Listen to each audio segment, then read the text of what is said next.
Yo, what is up, guys? It's Marvolo, and welcome to another video. Seeing as we're about 5 months from the release of GTA 6, I'd like to discuss 10 things that I believe need to be in the game for it to be a perfect successor to GTA 5. Rockstar also did announce recently that pre-orders will begin on the 25th of June, so keep your eyes open for that date so we can get ready for it. Anyways, with that out of the way, let's jump into the top 10 things that GTA 6 needs.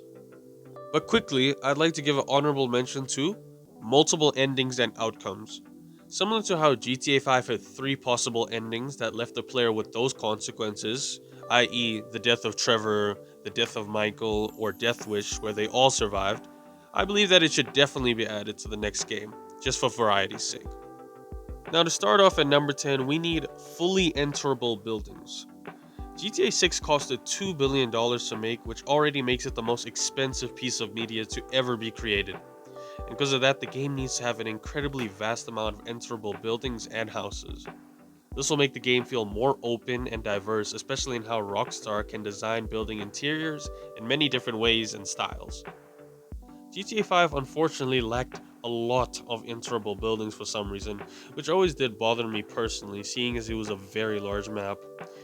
It even bothered me more because I found out that GTA San Andreas has more locations that you can enter, like the gyms, the restaurants, the tattoo parlors, the bars, and those casinos.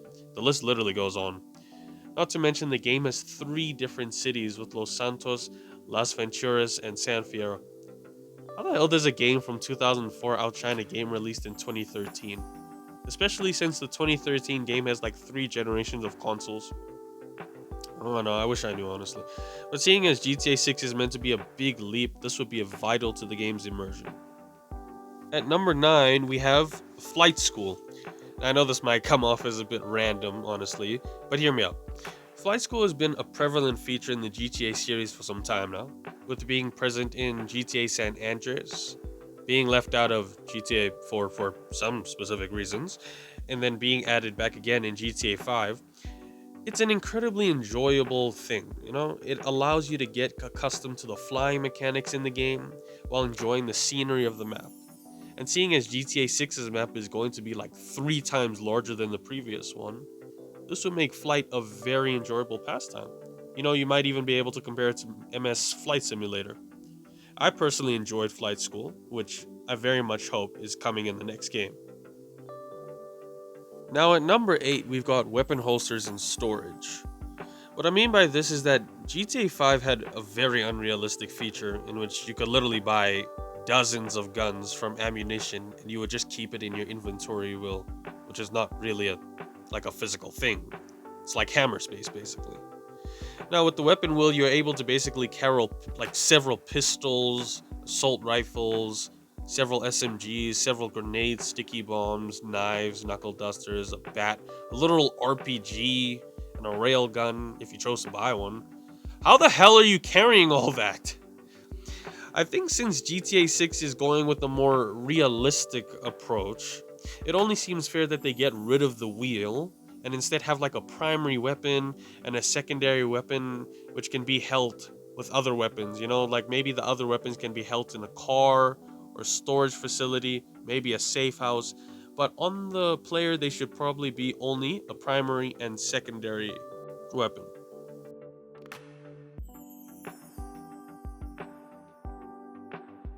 Once again, I feel like it'll bring a sense of immersion that we haven't really felt yet in these games, and would definitely make gunfights between rivals and police feel more authentic and have higher stakes, since you can't just pull out a bazooka and fire rockets at someone's house, you feel me? Rockets at my house! Speaking of police, that takes us into number 7, which I believe that GTA 6 should have a highly advanced AI police system.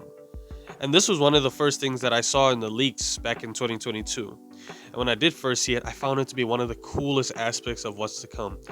I mean, the cops in GTA 5 are annoying as hell, but they could definitely be more annoying. And I feel like seeing the police be more intelligent in their pursuit of me would be a lot of fun.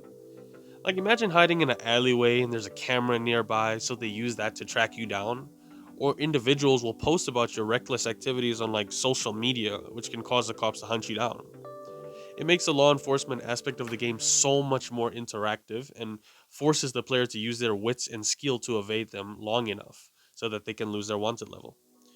I also think that they should do something similar to like Red Dead Redemption 2, where if you cause a crime in a particular area, then a bounty will be put on you and you'll be recognized even if you enter that area. Now, GTA 6 can have it be where if you commit a crime in, let's say, the outer parts of the city, then if you visit there without paying off your bounty or being caught by the police, then you'll immediately get 3 stars. At number 6, we have interactive NPCs. I'm gonna go back to Red Dead Redemption for this one because it is the game that showcased Rockstar's ability to develop the most intricate interactive system for NPCs in a game ever. Every NPC in that game feels so alive and real. They have 24-hour routines, unique dialogues depending on if you greet, antagonize, defuse, etc.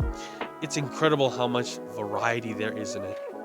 After playing weeks of it, when I switched to another open world game, I was low-key upset that I couldn't do the same there. And I think Rockstar could easily take the same thing from RDR2 and put it into GTA 6 if they didn't want to really build upon it. But, I really hope that they do and that they add more to it, seeing as it's been, 8 years since Red Dead Redemption released, which I think is ample time to add more to it. And I think this, with the police AI, would definitely make for an incredibly immersive gaming experience overall. Now at number 5, I believe Rockstar should implement a dynamic weather system to the game. Now, for most if not all GTA games, the weather is usually between sunny, foggy, rainy, and then you have those thunderstorms, which honestly they're pretty cool. But I feel like they could take advantage of the PS5's hardware and the Xbox Series X's hardware and add like tornadoes and possibly floods to the game. These can take place in specific regions of the map, maybe near the swamp Everglades, or in general just around less populated areas. Or it could be something similar to like Just Cause 4, how the tornado would travel around the map. But of course, it shouldn't be like that hard to ignore, you know what I mean? Rather, it should be something small, but kind of adds to the open world exploration. And I feel like adding floods too would make for a very fun experience, as it can force players to have to flee certain areas or use boats and jet skis to traverse those flooded areas. At number 4, we have an in-game social media app. Now, it actually was revealed in the original trailer in 2023 that showed what looked like to be a social media app similar to Instagram. I think it was specifically Instagram Reels, where the civilians are up to just random stuff. And honestly, I think that would be a really fun addition. Similar to how GTA 5 had Impotent Rage, Kung Fu Rainbow Laser Force, and Princess Robot Bubblegum on the TV, they can add media that's really edgy and funny, random. Not only would it be like a fun pastime, but it would be even better if there were possible Stranger Than Freaks missions where you can help like influencers film themselves doing random stuff for views. Kind of like that whole thing with Beverly and the paparazzi. Alright, now we're in the top 3, and for number 3 we have destructible environments. And oh my gosh, when I tell you how many times I wanted to throw my damn controller into the wall after driving at high speeds, I was enjoying life and vibing to the LS radio, and then I end up smashing into a regular bush and die. It's ridiculous. Like, why is a regular ash bush made out of literal vibranium? For GTA 6, it needs to have more destructible environments, such as perhaps homes, small buildings, some trees, especially those damn bushes. It will definitely be a big step up from how, you crash into the most basic stuff in the last game. Also, it would be really cool that if the buildings have like many unique interiors, and so those buildings being destructible means that you can cause mayhem and kind of see the results of it in full. Now at number 2, and this is one that I'm very, very eager to see, is an updated melee system. The melee system in GTA 5 is pretty basic to say the most. You can punch, kick, counter, which is vital for fighting, but I think they could do more with it. Jason, one of the main protagonists of the next game, is a pretty swole dude who should be able to fight pretty well.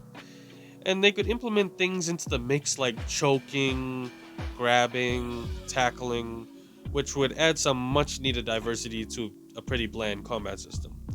Maybe they can even mix it up as to where if you're fighting with Lucia nearby, she'll join to tag team the enemy, which could be similar to those finishers in Uncharted 4 with Nate and Sam. It's definitely one of those things that I can see having a really good impact on the game overall. Finally, at number one, the one thing that I believe Rockstar needs to add, and is debatable between the community, is the driving style. For most of the GTA franchise, the driving has been more simulation based and has felt heavy and clunky.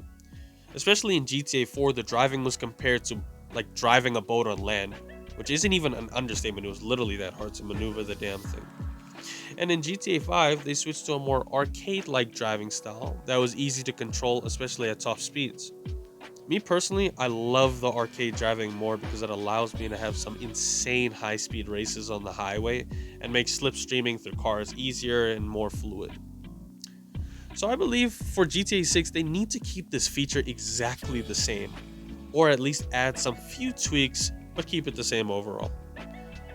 Now, if you think they should change the driving style, let me know down in the comments. But yeah, these are the 10 things that I believe Rockstar should and need to add to GTA 6 to make it a much better game upon launch. Now, if you liked this video, please don't be afraid to leave a like and let me know in the comments if you want me to cover more GTA content or gaming content in general, and I'd be happy to hear you out. Anyways, thank you for watching and see you in the next video. Peace.